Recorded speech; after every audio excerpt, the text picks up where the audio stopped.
કેમ છો બાળ મિત્રો? ચાલો આપણે 21 થી 30 સુધી તમે કલર પૂર્યા ને? બરાબર, એટલે તમને ખબર પડી ગઈ હશે. પણ આપણે એને જૂથમાં ગણતરી કરવી હોય તો કેવી રીતે કરાય એ આપણે હવે સમજીએ. દાખલા તરીકે આ કેટલા છે? 21 પછી 22 એટલે 21 થી 30 ના ક્રમમાં છે 21. હવે 21 ને આપણે સમજ સાથે સમજીએ. હવે આ કેટલા છે? 21. કેટલા છે? 21. 21 માં 2 ની કિંમત કેટલી થાય? 20. હવે 20 કરવા માટે જો આ દિવાસળી જે છે કેટલા છે? એકમાં 10. 10 અને આ 10.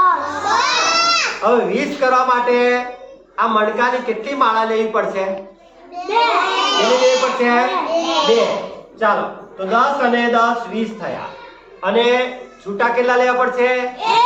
1. તો ચાલો 10 ને 10 20, 20 ને 1 21. કેટલા ખબર પડી? હવે આ રીતે હવે તમને આ સંખ્યા બનાવતા આવડવી જોઈએ. હું સંખ્યા કહીશ અને તમારે પછી સંખ્યા બનાવવાની છે.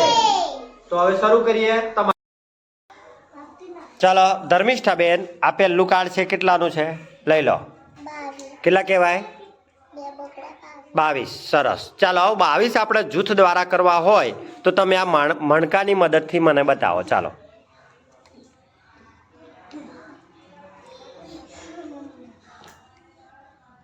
કેટલા થયા? એ 20.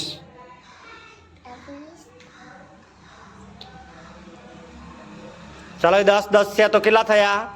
20. અને છૂટા કેટલા લેશો? 2. તો કઈ રીતે બોલાય? જોરથી બોલો જરાક. 20 ને 2 22. તો આ કેટલા થયા? 20 ને 2 22. ખૂબ સરસ, વેરી ગુડ. ચાલો જિંદલ કુમાર, આમાંથી 28 નું કાર્ડ બતાવો મને.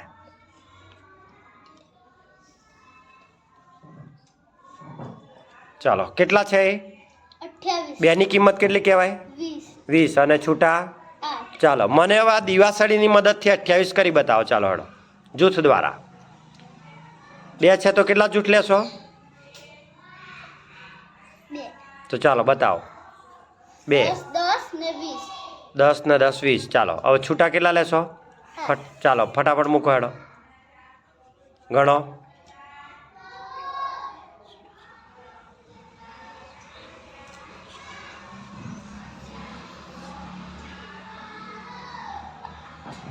હવે ગણો કેટલા થયા? 20 30 20 21 22 23 24 25 26 27 28. હા તો કઈ રીતે બોલાય? 20 ને 28. 20 ને 8 28. ખૂબ સરસ, વેરી ગુડ. ચાલો આરુષ કુમાર, આ કેટલાનું કાર્ડ છે? 24. ચાલો હવે 24 કરવા હોય તો આના આધારે કરવા હોય તો તમે મને 24 કરી બતાવો. ચાલો હળો. એકમાં કેટલા છે? એમાં 10. હા તો કેટલા લેવા પડે? 2. હા તો ચાલો 2. કેટલા થયા હવે? 20. 20. 1 2 3 4. હા છૂટા કેટલા લીધા? 4. હા હવે કઈ રીતે વંચાય એને? 20 ને 2 4 24. ફરી બોલો. 20 ને 4 24. 20 ને 4 24. ચાલો 24 નું કાર્ડ કઈ છે? આઈ લ્યો. હા તો 20 ને 4 24. ખૂબ સરસ.